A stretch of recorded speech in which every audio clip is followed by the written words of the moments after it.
अगर मेरा channel subscribe नहीं किया तो सब्सक्राइब कर लें और साथ घंटी के आइकन को प्रेस कर दें। इस तरह हमारी जो भी नई वीडियो आएगी वो आप तक सबसे पहले पहुंचेगी। अपने कंटेंट की पोजीशन जो है वो स्पेसिफाई कर सकते हो, लाइक स्लाइडिंग ए शीट और create in a step. You can also change the opacity of a layer to make content partially transparent। क्या अगर आप ओपेसिटी चेंज करके भी लेयर्स के वो कर सकते हो, ट्रांसपेरेंसी रेशियो को आप ऐड कर सकते हो, ठीक है ना। उसके बाद है organising Photoshop layers. Photoshop layers के अंदर किस तरह लेयर को ऑर्गेनाइज किया जाता है, जैसे मैंने आपके सामने एक पिक्चर ऐड की है कि यहाँ पे लेयर्स होती है, लेयर्स पैनल है, लेयर्स पैनल के अंदर डिफरेंट इसके नेम्स हैं, उसको हम वन बाय वन देखेंगे। उसके बाद locking and linking layer, layers को आपस में लिंक कर लेना या किसी लेयर को लॉक कर देना। इससे क्या मुराद है कि अगर हम लेयर को लॉक कर देते हैं तो उसका कंटेंट जो होता है वो लॉक हो जाता है, ना हम उसको एक जगह से दूसरी जगह मूव कर सकते हैं, ना ही उसके ऊपर कोई काम कर सकते हैं, तो वो लॉकिंग हो जाती है। लिंकिंग होता है कि दो या दो से ज्यादा लेयर्स को आपस में लिंक करके एक ग्रुप की शेप दे देना, ये लिंकिंग है। उसके बाद ग्रुपिंग लेयर्स इनटू फोल्डर्स, यानी फोल्डर के अंदर लेयर को ग्रुप कर देना, एक फोल्डर के अंदर तमाम लेयर्स को मैनेज करना। तो उसके बाद मर्ज लेयर्स, लेयर्स को मर्ज करके उसके कंटेंट्स को एक सिंगल कंटेंट के अंदर उसको कन्वर्ट कर लेना, तो ये लेयर मर्जिंग के हवाले से। तो ये था आज के जो टॉपिक जो हमने कवर करने हैं। तो इसको हम एडोब फोटोशॉप पे जाते हैं और वन बाय वन तमाम टॉपिक्स को प्रैक्टिकली हम सीखते हैं। तो जैसे जी मेरे पास एडोब फोटोशॉप सॉफ्टवेयर ओपन होता है तो मैं आपको वो उसकी स्क्रीन डिस्प्ले करवाता हूँ। जी स्टूडेंट, ये मैंने एडोब फोटोशॉप की स्क्रीन आपको डिस्प्ले करवाई हुई है। आई होप कि आपको बिल्कुल क्लियरली शो हो रही होगी। अच्छा, इसमें हमने क्या करना है कि हम सबसे पहले न्यू डॉक्यूमेंट ले लेते हैं। न्यू डॉक्यूमेंट उसी तरह से फाइल के मेन्यू में जाके और न्यू के ऊपर क्लिक करेंगे या Ctrl+N की शॉर्टकट की को यूज करते हुए हम एक स्पेसिफिक न्यू डॉक्यूमेंट ले लेंगे, जिस तरह के एज यूजुअल हम इसको देखते आए हैं वर्किंग स्टार्ट करने के हवाले से। तो यहाँ पे जो है वो न्यू डॉक्यूमेंट हम ले लेते हैं। इसकी स्पेसिफिकेशन के हवाले से कि 1000 विड्थ और 1000 हाइट के हवाले से बैकग्राउंड वाइड करते हुए हम RGB कलर प्रोफाइल के अंदर ये हमने न्यू डॉक्यूमेंट ले लिया है। अच्छा जी,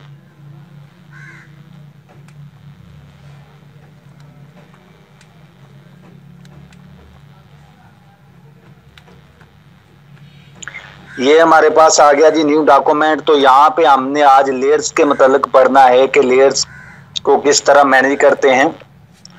जैसे ही हम न्यू डॉक्यूमेंट लेते हैं तो आप यहाँ पे लेयर पैनल के अंदर आ जाएं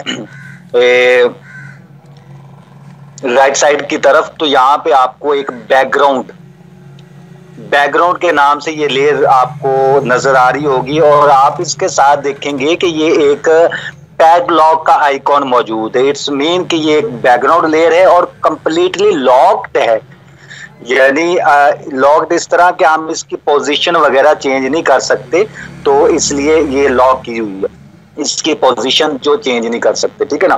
तो ये चीज यानी जब हम न्यू डॉक्यूमेंट लेते हैं तो उसी वक्त एक नई लेयर जो है वो यहाँ पे क्रिएट हो जाती है, ठीक है ना। अच्छा, तो ये हमारा है लेयर्स पैनल। इसको वन बाय वन हम देखेंगे। तो अगर ये लेयर्स पैनल डिस्प्ले ना हो रहा हो तो ये जैसे हमने पहले पढ़ा है कि हम इसको किस तरह से डिस्प्ले करवा सकते हैं। तो इसी तरह से कि जैसे हम विंडो के मेन्यू में जाके तो यहाँ पे तमाम पैनल्स और पैलेट्स भी इनको कहते हैं, पैलेट्स और पैनल्स शो हो रहे होंगे। यहाँ पे ये F7 की शॉर्टकट की के साथ आप देखेंगे लेयर्स का पैनल मौजूद है। इस पे आप क्लिक कर देंगे। अगर चेक्ड मार्क है तो it's mean it is displayed on the screen, तो ये पहले से डिस्प्लेड है। तो अगर अनचेक होगा तो it's mean it is hide from the screen. इसको हाइड कर दिया गया है। तो हम यहाँ से इसको हाइड भी कर सकते हैं और यहाँ से इसको शो भी करवा सकते हैं। तो अभी हमारे पास शोड है तो हम इसको शो ही रहने देते हैं। उसके बाद जो जो कंटेंट हम ऐड करते जाएंगे उसी हवाले से हमारे पास यहाँ पे उसकी लेयर्स बनती जाएगी, ठीक है ना। सबसे पहले तो हम कोई कंटेंट ऐड कर लेते हैं। लेट्स से कि यहाँ से मैं शेप लेता हूँ रेक्टेंगल, ठीक है ना। रेक्टेंगल लेके यहाँ पे मैं रेक्टेंगल ड्रॉ करता हूँ तो ये आप देखेंगे कि उसी की एक लेयर मेरे पास आ गई है, ठीक है ना। तो अगर मैं कोई और शेप लेता हूँ, लेट्स से कि यहाँ से मैं एक एलिप्स टूल लेके तो एक सर्कल ड्रॉ करता हूं तो आप देखेंगे कि वो सर्कल की लेयर भी यहाँ पे आ गई है। जो हमारे पास सिलेक्टेड करंटली लेयर होती है, जब दूसरी लेयर आएगी तो उससे ऊपर आएगी, ठीक है ना, उसके टॉप पे, वो भले कौन सी भी सिलेक्टेड लेयर हो, ये आप याद रख लें। लेट्स से कि ये अभी मैं बैकग्राउंड वाली लेयर को मैंने सिलेक्ट कर लिया है। अब मैं न्यू लेयर ऐड करता हूँ, यानी मैं कोई न्यू यहाँ पे न्यू ऑब्जेक्ट ऐड करता हूँ। पॉलीगॉन टूल लेके मैं ऑब्जेक्ट ऐड करता हूँ तो आप देखेंगे कि जो लेयर मेरे पास सिलेक्टेड होगी, जब मैं न्यू लेयर ऐड करूंगा या न्यू जो ऑब्जेक्ट ऐड करूंगा तो उससे टॉप पे इमीडिएट टॉप पे हमारी न्यू लेयर जो है वो ऐड हो जाएगी, ठीक है ना। तो ये आपको भी मद्देनजर रखना होता है। बाज़ कई स्टूडेंट बहुत ज्यादा गलती इसी वजह से कर रहे होते हैं कि वो कोई लेयर बॉटम पे उन्होंने सेलेक्ट की होती है और नई लेयर उसके ऊपर आ जाती है, फिर वो कहते हैं कि वो टॉप पे नहीं चीज आ रही, तो उसको टॉप पे ले जाना होता है, ठीक है। तो अब ये हमारे पास आ गई जी, लेयर्स आ गई। अब हम इनको ना कुछ स्टाइल दे लेते हैं। जैसे पहले तो ये कि हम इनको रीनेम कर लेते हैं, ठीक है ना। अभी तो हमारे पास ये शेप 1 2 3 के नाम से है, ठीक है ना। तो सबसे पहले तो हम करते हैं कि इनको कोई नेम दे लेते हैं। नेम कैसे हम देंगे कि सबसे पहले ये जो हमारे पास है, जो अभी मेरे पास सिलेक्टेड है शेप 3 के नेम से, इसके नेम के ऊपर मैं डबल क्लिक करता हूं तो आप देखेंगे कि यहाँ पे नेम एडिट करने के लिए मेरे पास ये इसने एक्सेस दे दी है, ठीक है ना। तो यहाँ पे मैं इसको नेम रीनेम कर देता हूँ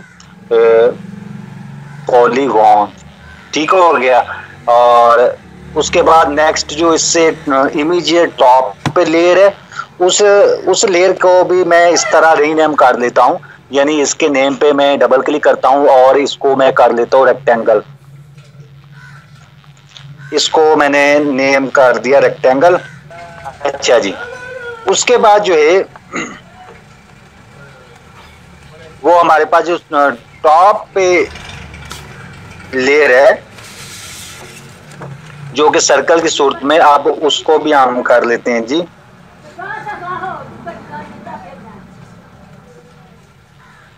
उसको भी हम रीनेम कर लेते हैं, यानी इस पे भी इसके नेम पे मैं करूंगा जी डबल क्लिक इसके नेम के ऊपर। तो यहाँ पे रीनेम करने के लिए इसने एक्सेस दे दिया, तो इसको मैं कर लेता हूँ सर्कल।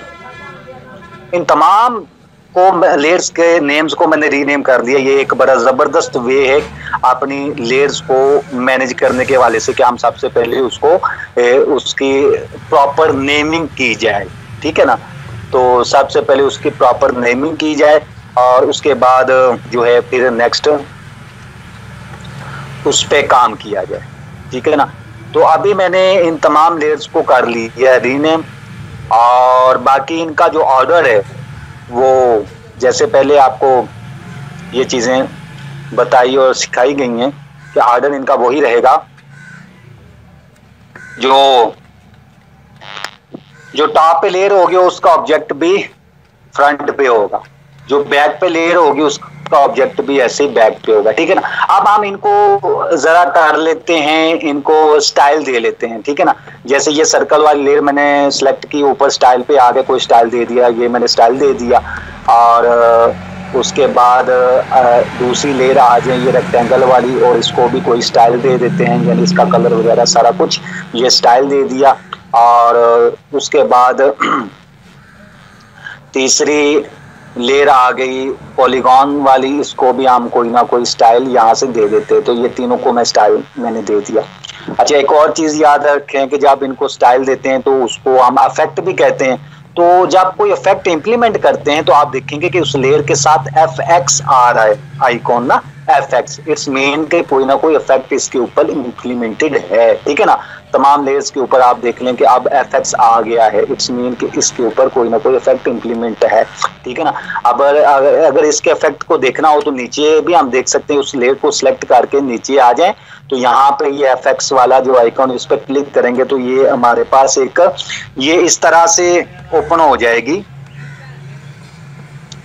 एक लिस्ट ओपन हो जाएगी, ठीक है ना।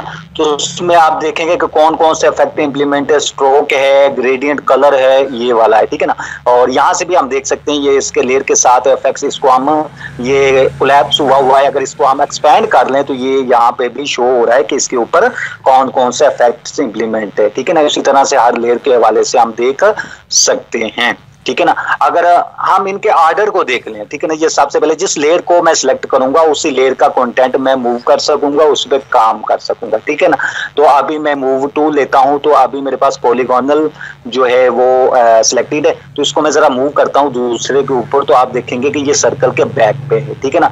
इस तरह से ऊपर रेक्टेंगल में इनके ऊपर लेके आता हूं तो आप देखेंगे कि ये जो रेक्टेंगल है, रेक्टेंगल सर्कल के बैक पे है और जो पॉलीगॉन है ये इन तमाम के बैक पे है। क्यों कि ये जिस तरह लेयर्स के ऑर्डर्स हैं उसी तरह से इनके ऑब्जेक्ट्स के ऑर्डर्स भी मेंटेन किए हुए हैं। लेट्स से कि अगर ये सर्कल लेयर में उठा के नीचे ले आता हूँ, मैं ड्रैग करता हूँ माउस के जरिए, इसको पकड़ता हूँ, ड्रैग करके नीचे ले आता हूँ, ठीक है ना। ये मैं नीचे ले आया तो आप देखेंगे कि ये सर्कल जो है अब तमाम के बैक पे चला गया है। क्यों? क्योंकि इसके लेयर जो है वो बॉटम पे आ गई है। तो ये इस तरह से हम लेयर्स को ऊपर नीचे करके ऑब्जेक्ट मेंटेन करते हैं, ठीक हो गया। हमने पढ़ा कि लेयर्स किस तरह बनती हैं और उसके साथ साथ जो है वो किस तरह से हम उस पे उनको मैनेज करते हैं, उनको ऑर्डर डिफाइन करते हैं और उनके ऊपर इफेक्ट्स जो होते हैं वो किस तरह से आते हैं। उसके बाद इनको मैं जरा अलग-अलग कर दूं इन ऑब्जेक्ट्स को, ठीक है, ये मैंने इनको सेपरेट कर दिया। अब क्या है कि आप देखेंगे कि यहाँ पे हर लेयर के साथ एक आई का आइकन बना हुआ है, ठीक है ना। इट्स मीन कि अगर ये मेरे पास अगर आई का आइकन जो है वो एक्टिव है तो it's mean this layer is visible here, ठीक है ना। तो अगर इसके ऊपर मैं क्लिक कर दूं तो इसको डीएक्टिवेट कर दूंगा तो इट्स ये जो है वो इनविजिबल बन जाएगी। जैसे इनविजिबल बन जाएगी इसका जो कंटेंट होगा वो ड्राइंग विंडो से गायब हो जाएगा, हाइड हो जाएगा, ठीक है ना। अब वो जो मैंने जिस लेयर को इनविजिबल कर दिया, मैंने जिस लेयर को इनविजिबल कर दिया, अब उसका कंटेंट हो गया हाइड, ठीक हो गया। अब ना वो एक्सपोर्टिंग के अंदर आएगा और ना ही प्रिंटिंग के अंदर आएगा, ठीक है ना। अब ये आपके लिए भी एक बड़ा जबरदस्त मतलब इसका है कि अगर वो आप ले रखना चाहते हो for to use later on, ठीक है ना, तो आप उसको क्या करते हो, इसको हाइड करके अपनी पीएसडी फाइल को सेव करवा लो, तो इससे भी ये आपको यानी फायदा होगा कि आपका जो इंफॉर्मेशन होगी या मेन कंटेंट कोई होगा वो आपका डिलीट नहीं होगा और आप उसको इजीली अपने पास रख भी सकते हो, ठीक है ना। अगर इसी के ऊपर मैं दोबारा से क्लिक कर दूं तो वो विजिबल लेयर हो जाएगी, जैसे विजिबल होगी उसका कंटेंट भी डिस्प्ले हो जाएगा, ठीक हो गया। तो इस तरह से हम विजिबल भी कर सकते हैं, इनविजिबल भी कर सकते हैं। अच्छा, अभी आप देख रहे हो कि जिस लेयर को मैं सिलेक्ट करता हूं सिर्फ वही लेयर जो है वो हमारे पास उसी पे काम हो सकता है, उसी को मूव कर सकते हैं। मूव करना भी एक एक्शन है, ठीक है ना, मूव करना भी एक काम है। जैसे ये अब रेक्टेंगल वाली लेयर मैंने सेलेक्ट की हुई है तो इसी का मैं ये मूव कर सकता हूँ, ठीक है ना, इसी का। अब अगर पॉलीगॉन वाली तो इसी का ही ऑब्जेक्ट मैं मूव कर सकता हूँ। अगर सिमिल्टेनियसली मैं तमाम और दो या दो से जायद यानी एक से जायद लेयर्स को इनके कंटेंट को मैनेज करना चाहूँ यानी मूव करना चाहूँ या और कोई एक्शन परफॉर्म करना चाहूँ तो मैं क्या कर सकता हूँ, मैं ये कर सकता हूँ कि इनकी लेयर्स की ग्रुपिंग कर ली जाए, इन लेयर्स की ग्रुपिंग कर ली जाए, लिंकिंग कर लिया जाए। उसके बहुत से तरीके हैं। एक तो टेम्परेरी तरीका जो है, आप उसको परमानेंट नहीं करना चाहते, टेम्परेरी जो मेथड मैं अभी बताने वाला हूँ, टेम्परेरी मेथड ये है कि आप उन लेयर्स को सिलेक्ट कर लें। यानी ये मैंने लेयर रेक्टेंगल वाली सिलेक्ट की, कंट्रोल की प्रेस करके दूसरी लेयर जो आप करना चाह रहे हैं उस पर क्लिक करें, वो सिलेक्ट हो जाएगी। तीसरी लेयर पे क्लिक करें, वो सिलेक्ट हो जाएगी। ठीक है, शिफ्ट की से भी हो सकता है, लेकिन शिफ्ट की से ये होता है कि जो मिली हुई लेयर्स हैं वो फर्स्ट पॉइंट से सेकंड पॉइंट तक हो जाती है, लेकिन आप दरमियान में से करना चाहते हैं तो फिर आप कंट्रोल की प्रेस करके जिसके ऊपर क्लिक करते जाएंगे वो सिलेक्ट होती जाएगी। जैसे अभी मैंने तीनों लेयर्स आपके सामने ये सिलेक्ट कर ली। अब ये तीनों का एक ग्रुप बन गया, लेकिन ये टेम्परेरी ग्रुप है। ठीक है ना, अब आप देखेंगे जब मैं यहाँ से इनको मूव करूंगा तो आप देखेंगे कि मेरी ड्राइंग विंडो के अंदर ये तीनों की तीनों सिमल्टेनियसली मूव हो रही हैं। अब तीनों के ऊपर मैं कोई भी एक्शन जो है वो परफॉर्म कर सकता हूँ। ठीक है ना, ये देखें, ये तीनों को मैं सिमुलटेनियसली मूव कर रहा हूँ, इसलिए तीनों मूव हो रही हैं क्योंकि ये तीनों के लेयर जो हैं वो मैंने सेलेक्ट की हुई है। ठीक है, तो ये हो गया इनकी टेम्परेरीली ग्रुपिंग। ठीक है ना, अगर मैं किसी लेयर पे सिलेक्ट कर दूंगा तो ये इनकी सिलेक्शन तमाम की खत्म हो जाएगी, सिर्फ उसी लेयर की सिलेक्शन रह जाएगी, जैसे अभी मैंने पॉलीगॉन लेयर्स के हवाले से किया हुआ है। अच्छा जी, उसके बाद हमने क्या करना है कि हम थोड़ा सा इनकी परमानेंट ग्रुपिंग करते हैं, तो उसके लिए हम करेंगे इनको लिंक अप करेंगे। लिंक अप कैसे करेंगे कि जिन लेयर्स को मैंने लिंक करना है उनको मैं कर लेता हूँ जी सिलेक्ट। ठीक है ना, ये तीनों को लेफ्ट से कि मैंने तीनों को सिलेक्ट कर लिया। ठीक है ना, ये तीनों को सिलेक्ट कर लिया, कंट्रोल की शॉर्टकट की प्रेस करते हुए इनके ऊपर मैंने जब क्लिक किया तो वो तीनों सिलेक्ट हो गई। आप नीचे आ जाए, नीचे ये आप देखेंगे कि यहाँ पे लिंक लेयर्स की ऑप्शन मौजूद है, जहाँ पे मैं अभी पॉइंट आउट कर रहा हूँ। ठीक है ना, तो अगर आप इस पे क्लिक कर देंगे तो ये तीनों लेयर्स यहाँ पे वही सिंबल लिंकिंग का आप देखेंगे कि ये फंक्शन के सिंबल के साथ, इफेक्ट के सिंबल के साथ आ गया है। इट्स मीन कि ये तीनों लेयर्स आपस में लिंक अप हो गई, ग्रुप हो गई। ठीक है ना, अगर मैं इनकी सिलेक्शन खत्म करूं, जैसे ये अभी मैंने क्लिक करके इनकी तमाम की सिलेक्शन खत्म कर दी है, तो ये आपस में लिंक अप है। तो इसका कैसे पता चलेगा कि अगर मैं आके यहाँ पे इनको मैं ये आप देखें कि मूव कर रहा हूँ, तो इट्स मीन कि ये तीनों के तीनों आपस में लिंक अप है और इनकी ग्रुपिंग बन गई है। ठीक हो गया, तो ये हो गया इनको लिंक अप करना। तो लिंक अप मकसद यही है कि इनकी ग्रुपिंग कर ली जाए और इनको सिमल्टेनियसली जो भी काम किया जाए इन्हीं के ऊपर कर दिया जाए। ठीक है ना, अगर इनकी ग्रुपिंग मैंने रिमूव करनी हो तो उसी तरह से इन तमाम को सिलेक्ट करके तो यहाँ पे इसी सिंबल पे नीचे आके क्लिक करूंगा तो इनकी ग्रुपिंग अब खत्म होगी। अब ये सेपरेट हो गई सारी की सारी। जैसे ये अभी मैं इसको मूव कर रहा हूँ तो जिस लेयर को मैंने सेलेक्ट किया हुआ है उसका ही कंटेंट या ऑब्जेक्ट में मूव कर रहा हूँ। अच्छा, नेक्स्ट है हमारे पास के आपने लेयर्स के कंटेंट को अपने इस ड्राइंग एरिया के अंदर अलाइन करना। अलाइनमेंट कैसे की जाती है? लेट्स से कि अभी जो मेरे पास पॉलीगॉन ये वाली लेयर मेरे पास सिलेक्टेड है और मैं इसका जो कंटेंट है उसको करना चाहता हूँ अलाइन, यानी मैं करना चाहता हूँ कि मेरा ये जो वाइट एरिया ना बैकग्राउंड, इसी के अकॉर्डिंगली ये मेरा बिल्कुल सेंटर में आ जाए। तो मैं क्या करूंगा, सबसे पहले मैं करूंगा कंट्रोल ए प्रेस कर दिया। कंट्रोल ए प्रेस करने के बाद आप इस चीज को मेक श्योर कीजिए कि जिस पे आप जिसको अलाइन करना चाहते हैं उस ऑब्जेक्ट की लेयर आपके पास सिलेक्ट होनी चाहिए। ठीक है ना, अभी मैंने पॉलीगॉन को करना है तो उसकी जो है मेरे पास लेयर सिलेक्टेड है। कंट्रोल ए करके मैंने तमाम के तमाम एरिया को सिलेक्ट कर लिया। अब मुझे क्या करना है कि अगर मूव टूल आपके पास सिलेक्टेड है तो दैट इज गुड, अगर नहीं सिलेक्टेड तो आपको मूव टूल सिलेक्ट करना पड़ेगा। ठीक है ना, मूव टूल सेलेक्ट करने के बाद आप ऑप्शन बार के अंदर आ जाए तो ये सारी की सारी आपके पास ये इसने अलाइनमेंट दी हुई। सबसे पहले हम देख लें कि सबसे पहली जो है वो टॉप पे है, टॉप। ठीक है ना, अगली वो अलाइनमेंट है वर्टिकल सेंटर।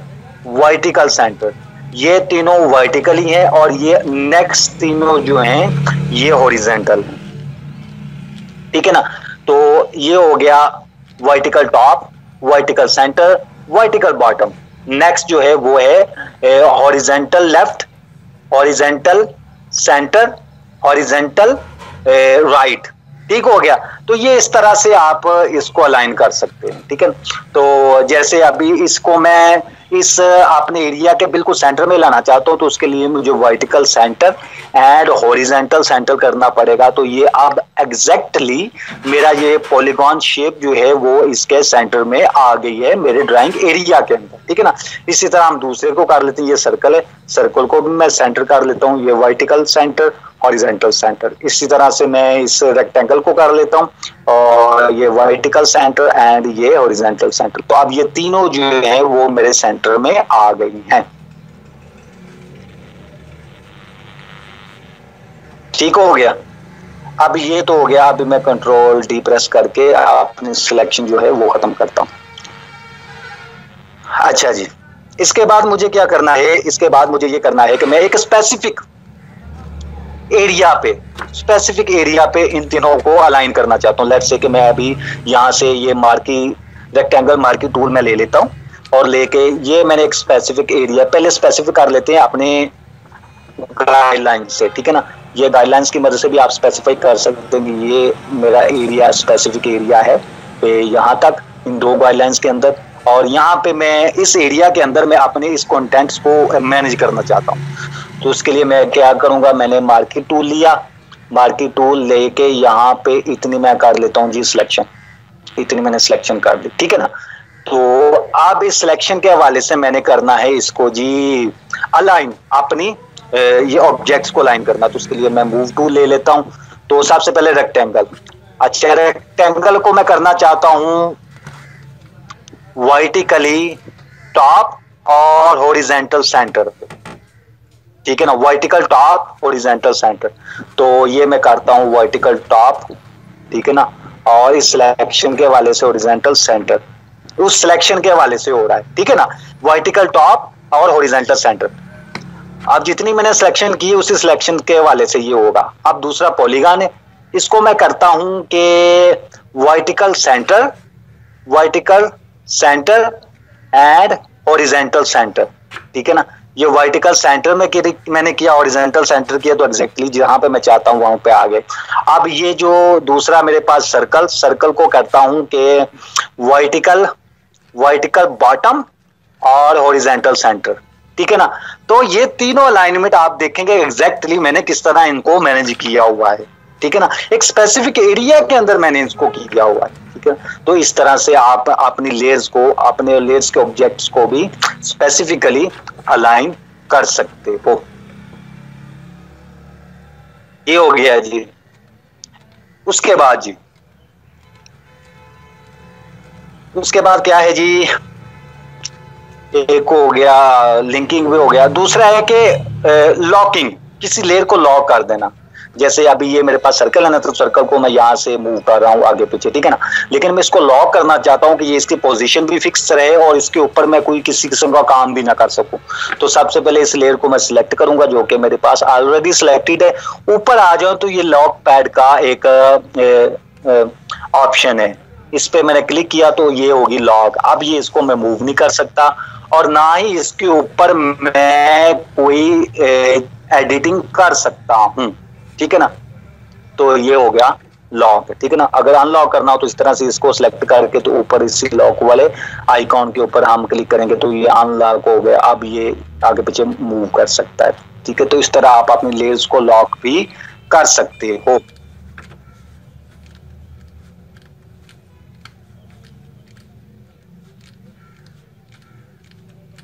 अच्छा जी, उसके बाद क्या करना मैंने कि ये हो गया locking, unlocking, visible, invisible, linking, और उसके बाद हमने करना है जी अब काम के ग्रुपिंग करना है। ग्रुपिंग यानी मैं और लेयर भी बना लेता हूँ।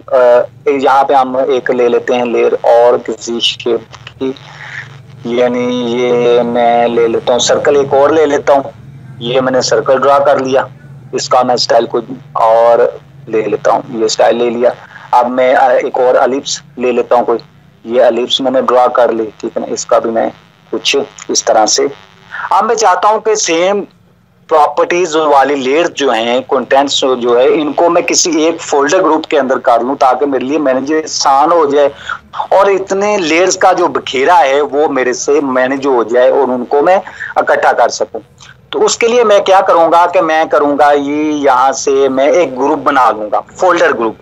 तो उसके लिए नीचे आप आ जाए, नीचे आप देखेंगे कि यहाँ पे ये एक ऑप्शन मौजूद है ग्रुप की, ये क्रिएट न्यू ग्रुप, ठीक है ना। इस पे मैंने क्लिक किया तो मेरे पास एक ग्रुप बन गया ग्रुप 1 के नेम से। अगर मैं इसको रीनेम करना चाहूँ तो रीनेम वैसे ही कर सकता हूँ जैसे मैंने अभी लेयर्स को किया था आपके सामने। तो इसके नेम पे मैं डबल क्लिक करूंगा तो यहाँ पे मैं कर देता हूँ सर्कल ग्रुप, ठीक है ना, ये सर्कल ग्रुप।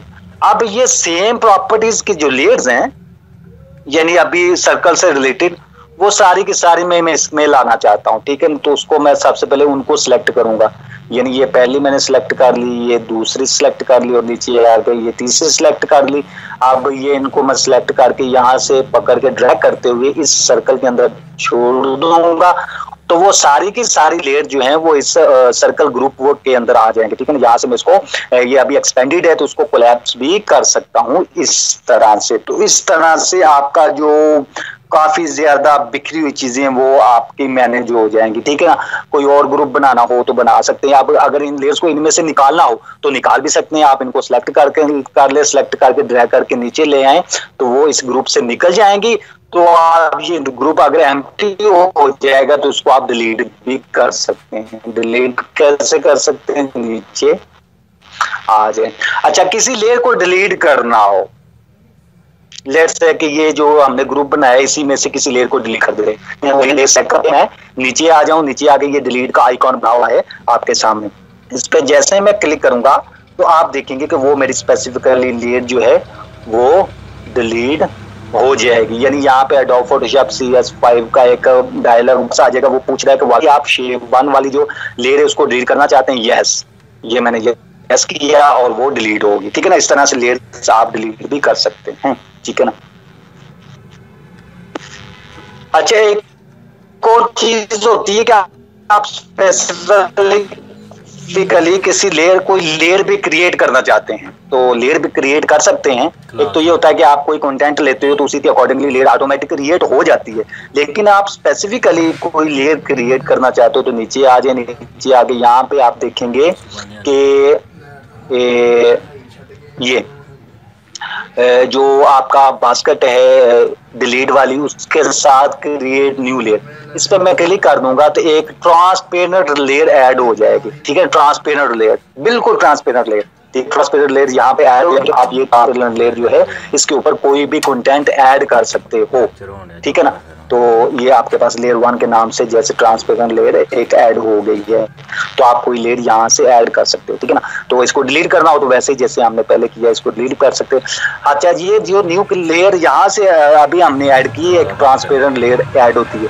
अगर आप ट्रांसपेरेंट लेयर नहीं ऐड करना चाहते, कोई बैकग्राउंड वाली करना चाहते हो तो यहाँ पे आप देखेंगे कि यहाँ पे ये क्रिएट न्यू फिल और एडजस्ट मिड लेयर, ठीक है ना। तो यहाँ पे आप क्लिक करोगे तो यहाँ पे आप सॉलिड कलर वाली लेयर ऐड करना चाहते हो, ग्रेडियंट लेयर ऐड करना चाहते हो तो ये जैसे ग्रेडियंट में करना चाहता हूँ लेयर ऐड, तो मैं ग्रेडियंट पे क्लिक करूंगा तो ग्रेडियंट के हवाले से यहाँ पे मेरे पास ऑप्शन आ जाएगी। तो यहाँ पे मैं इसको उसके कलर्स को स्पेसिफिक कर लूंगा या कोई स्टाइल स्पेसिफिक कर लूंगा, ओके करूंगा तो वो ग्रेडियंट लेयर जो है वो मेरे पास ऐड हो जाएगी। क्योंकि ग्रेडियंट हमने पीछे बड़ी कंप्लीटली पढ़ा है तो आप उसी तरह से इसके ग्रेडियंट के कलर जो है वो स्पेसिफाई कर सकते हो, ठीक है ना। तो ये ग्रेडियंट लेयर ऐड हो गई है, ठीक है। तो अगर इसको डिलीट करना हो तो डिलीट भी हम कर सकते हैं। तो चूंकि ये इसका स्कोप टॉप पे है तो उसके लिए ये फ्रंट पे इसका कंटेंट आ गया है, ठीक है। तो ये हो गया हमारे पास लेयर ऐड करना। उसके बाद जो लास्ट टॉपिक हमारे पास रह गया है वो है जी लेयर मर्जिंग। लेयर मर्जिंग से क्या मुराद है कि अगर आप लेयर मर्ज कर देंगे ना, लेयर मर्ज, जिस तरह हमने कोरेड्रा के अंदर पढ़ा था कि हम दो ऑब्जेक्ट्स को आपस में मर्ज कर दें तो एक न्यू ऑब्जेक्ट बन जाता है जो कि एक इंडिविजुअल ऑब्जेक्ट होता है और वो इंडिविजुअल ऑब्जेक्ट जो है उसके ऊपर जो भी उस पर काम करना चाहें तो हम बड़ी इजीली कर सकते हैं, ठीक है ना। तो यहाँ पे भी आप लेयर मर्जिंग कर सकते हैं।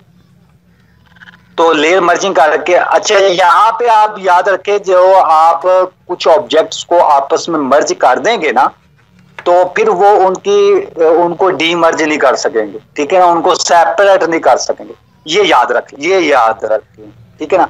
दो लेयर्स को हमें मर्ज करना होगा तो वो एक लेयर बन जाएगी और वो उनको डीमर्ज नहीं कर सकते। आप इसका जो बेहतर तरीका है कि जिन चीजों को आप मर्ज करना चाहते हैं, अगर उनको इनिशियली आप अपने पास रखना भी चाहते हैं, तो उन लेयर्स को डुप्लीकेट कर लें।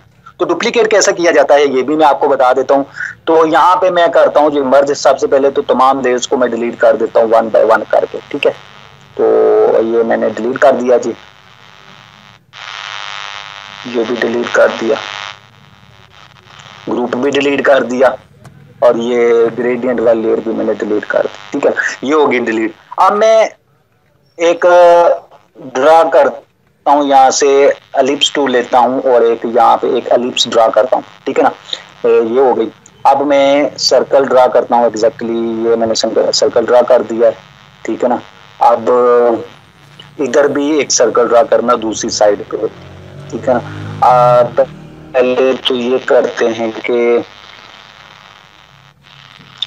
वो एक ही जगह पे ड्रा हो गया पहले, इसको मैं करता हूँ क्लियर करने के बाद दोबारा से मैं इसको लेता हूँ जी ये, और उसके बाद न्यू लेयर लेता हूँ, यहाँ से ट्रांसपेरेंट लेयर, ये मैंने न्यू लेयर ले ली है, और यहाँ पे ये सर्कल मैंने ड्रा कर दिया है ये, ठीक है ना।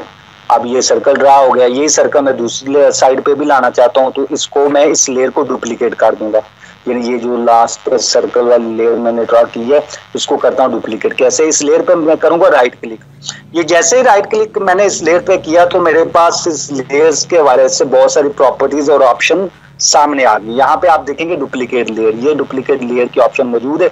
इस पे जब मैंने क्लिक किया तो वो पूछेगा कि इसका कोई नाम रखना है, अगर मैंने कोई नाम रखना हो तो रख के इसको ओके करूंगा तो वो डुप्लीकेट हो जाएगा, ठीक है ना।